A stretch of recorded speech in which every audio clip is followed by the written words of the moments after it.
Baik, perkenalkan kami dari kelompok 3 ingin mempresentasikan hasil PBL kami yang berjudul pemasangan kabel patch cord serat optik. Tapi sebelum itu, perkenalkan saya Dwi Kiramansyarosang. Saya Putri Angelita. Saya Angelin Bangke. Saya Imo Hidiponto. Lalu berikut penjelasannya. Kita masuk ke tahap 1, penyambungan serat optik atau sound splicing. Penyambungan splicing dilakukan untuk menyatukan ujung serat optik secara permanen dengan tingkat akurasi tinggi. Nah, adapun ada prosedur yang dilakukan, yaitu yang pertama untuk persiapan kabel bagian luar kabel dikupas menggunakan kabel stripper hingga terlihat bagian serat optik. Serat dibersihkan menggunakan alkohol dan tisu agar bebas dari kotoran dan minyak. Dan yang kedua ada cleaving, yaitu pemotongan ujung serat. Serat dipotong dengan alat cleaver agar ujung serat rata dan lurus sesuai standar penyambungan. Yang ketiga ada penyambungan dengan mesin fusion splicer. Nah, dua ujung serat dimasukkan ke dalam fusion splicer. Mesin secara otomatis menyelarakan posisi dan menyambungkan serat dengan pemanasan busur listrik. Oke, yang keempat ada perlindungan sambungan atau perlindungan, yaitu sambungan ditutup menggunakan heat tab. Proses pemanasan dilakukan agar perlindungan melekat sempurna dan sambungan terlindungi dari tekanan mekanis. Nah, yang kelima yang terakhir evaluasi hasil penyambungan. Itu mesin menampilkan nilai splice loss kerugian daya akibat penyambungan. Yaitu target maksimal lebih kecil dari 0,1 dB. Selanjutnya kita masuk pada tahap 2, yaitu pemasangan konektor patch cord.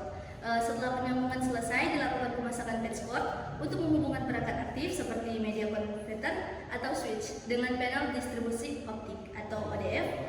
Yang pertama ada identifikasi port, menentukan port ODF dan perangkat aktif yang akan dihubungkan.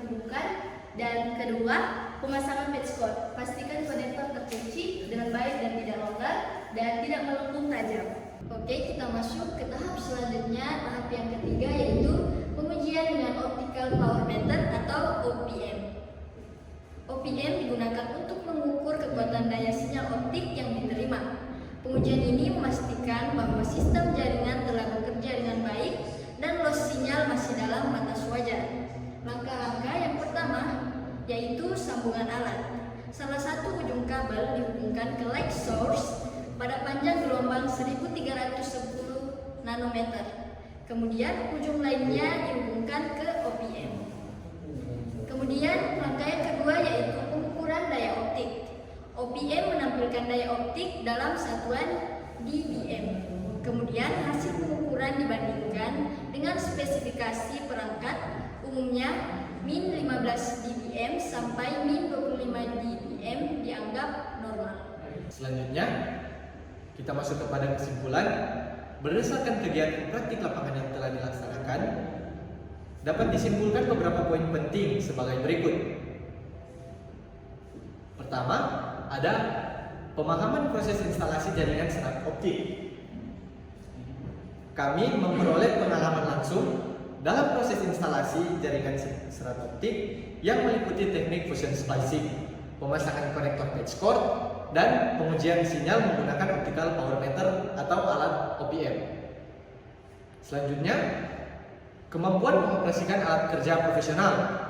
Praktik ini memungkinkan mahasiswa mengenal dan menggunakan peralatan yang umum digunakan dalam industri jaringan serat optik seperti fusion splicer, cleaver, dan OPM.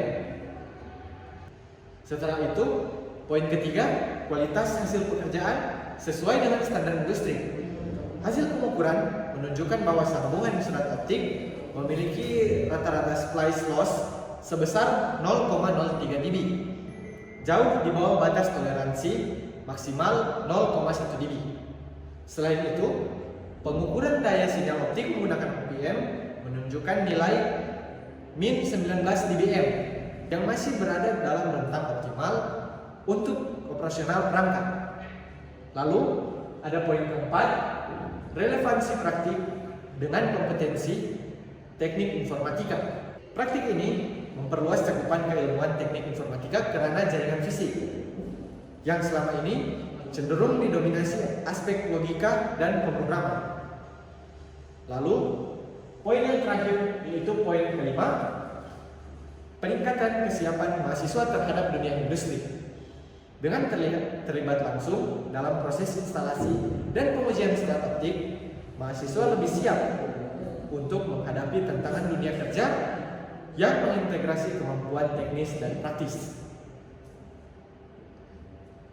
Selanjutnya, kita masuk kepada lampiran. Pada gambar yang pertama, ada sebuah kabel patch cord serat optik. Kabel ini adalah kabel single mode dengan konektor tipe SC dan FC. Kabel ini digunakan untuk menghubungkan perangkat jaringan optik ke port atau terminal serat optik. Umumnya dalam instalasi jaringan di dalam ruangan atau seperti ruangan server dan lain-lain. Lalu, foto yang kedua ada fiber optic stripper. Alat ini digunakan untuk mengupas lapisan pelindung luar dari kabel serat optik hingga ke dalam inti terlihat.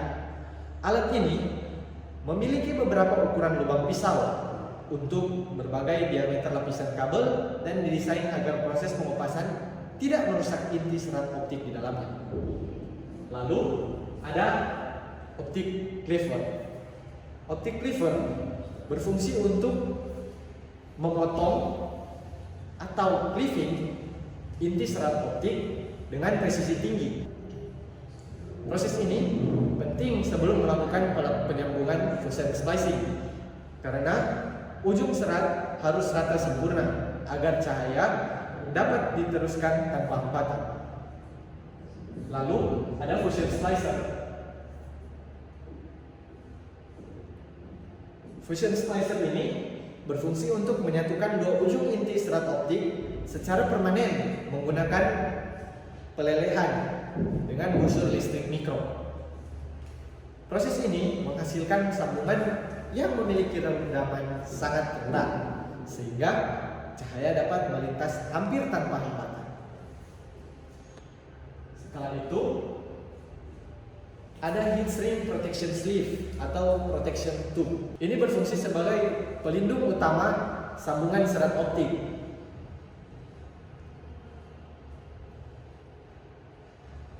Komponen ini digunakan setelah proses penyambungan serat optik dengan fusion splicer. Sleeve ini terdiri dari tabung transparan dan dalamnya diisi batang baja yang digunakan untuk memproteksi core dari fiber optik tersebut.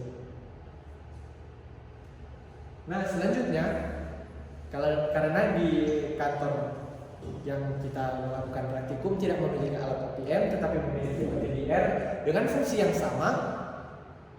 Jadi, alat OTDR ini digunakan untuk menganalisis dan memeriksa kualitas sambungan serta kerusakan pada kabel serat optik. Cara kerjanya adalah dengan mengirimkan pulsa cahaya melalui serat optik dan mengukur pantulan balik dari cahaya tersebut untuk mengidentifikasi lokasi terjadinya rendaman, sambungan buruk, atau kerusakan pada kabel. Nah, lalu ini kami memiliki beberapa hasil dokumentasi setelah praktikum. Ini dilaksanakan di PT Pronet Media, bertempat di Sario, Manado. Baik, itu saja presentasi dari kami. Terima kasih untuk teman-teman yang telah support dan sampai jumpa kembali. Dadah.